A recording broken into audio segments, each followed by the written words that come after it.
Let's look at a fun little preview tool in Google Sheets that gives you a way to have some insight into data without having to write full formulas. So as an example, when you highlight text or highlight different things in Google Sheets, it will perform a calculation on it. So you see I've highlighted these 5 rows, 5 items right here. Right here at the bottom, it's a little small. Let's see if I can zoom in a little bit for this purpose. It's a little small, and I just press Command plus to zoom in, as you saw. Zoom in, zoom out. And you see up here, this pops up for zooming in, zoom out.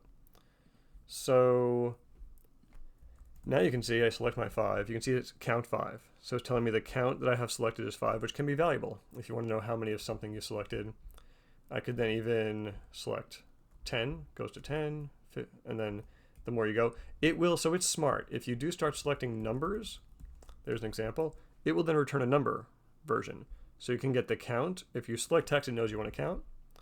If you select numbers, though, it's not that it gets confused, it actually gets smart. It will then start, it'll know what its numbers, because we talked about data formatting, right? The format of the number is something. So depending on what the format of the number is or the format of the cell is, it will take certain action. So it can count.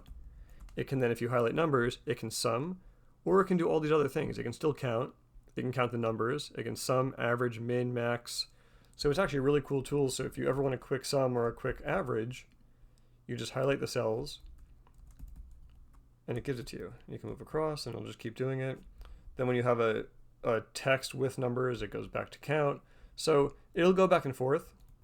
But overall, it's a really nice way to get quick sums, quick averages. If you're doing just some data analysis, you don't want to, well, obviously you could write equals sum up here and do things like that.